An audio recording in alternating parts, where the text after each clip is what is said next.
WWE no way out എന്നത് WWE നിർമ്മിച്ച Connecticut ആസ്ഥാനമായിട്ടുള്ള പ്രൊഫഷണൽ റെസ്ലിംഗ് ഈവൻ്റാണ്. 1998 ഫെബ്രുവരിയിൽ 20ാമത് ഇൻ യുവർ ഹൗസ് എന്ന പേപ്പർ വ്യൂ ആയിട്ടാണ് ഇത് ആദ്യമായി നടന്നത്. No way out of Texas എന്നായിരുന്നു ആദ്യത്തെ പേര്. 2000 ഫെബ്രുവരിയിൽ ഇത് സ്വന്തം പേപ്പർ വ്യൂ ആയി തിരിച്ചെത്തി. ഈവൻ്റിൻ്റെ തലക്കെട്ട് നോ വേ ഔട്ട് എന്ന് ചുരുക്കി.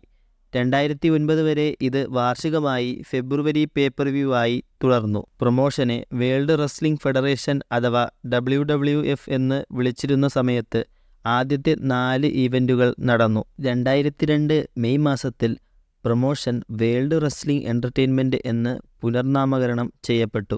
2002 അവതരിപ്പിച്ച ബ്രാൻഡ് എക്സ്റ്റൻഷനുമായി ഒത്തുപോകാൻ സ്മാക്ഡൗണിലെ റെസ്ലേഴ്സിന് മാത്രമായി 2004 മുതൽ 2007 വരെ നോ വേ ഔട്ട് എന്ന പേപ്പർ വ്യൂ സംഘടിപ്പിച്ചു. 2007 ഏപ്രിലിൽ റെസിൽമേനിയ 23 ശേഷം ബ്രാൻഡ് എക്സ്ക്ലൂസീവ് പേപ്പർ വ്യൂകൾ നിർത്തലാക്കി.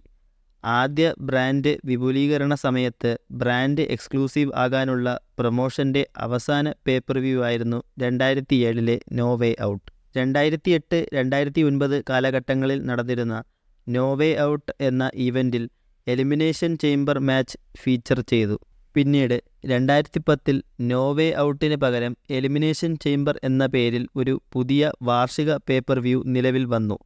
എന്നാൽ ക്യാപിറ്റൽ പണിഷ്മെൻ്റ് എന്ന പേപ്പർ വ്യൂയ്ക്ക് പകരമായി 2012 ജൂണിൽ മറ്റൊരു no way out pay per view ഒറ്റത്തവണ പരിപാടിയായി നടത്തി. ആദ്യത്തെ നോ വേ ഔട്ട് ഈവൻ്റ് നടക്കുന്നത് 1998 ഹോസ്റ്റൺ ടെക്സസിലെ കോംബാക്ട് സെൻ്ററിലാണ്. കൂടാതെ അവസാനമായി നടന്നത് 2012 ജൂൺ 17 ഈസ്റ്റ് റുദർഫോർഡ് ന്യൂജേഴ്സിയിലെ IZOD സെൻ്ററിലാണ്. വീഡിയോ ഇഷ്ടപ്പെട്ടാൽ ലൈക്ക് ചെയ്യുക. ഇതുപോലുള്ള വീഡിയോകൾ നിങ്ങൾക്ക് ലഭിക്കുന്നതിനായി ചാനൽ കൂടി സബ്സ്ക്രൈബ് ചെയ്യുക.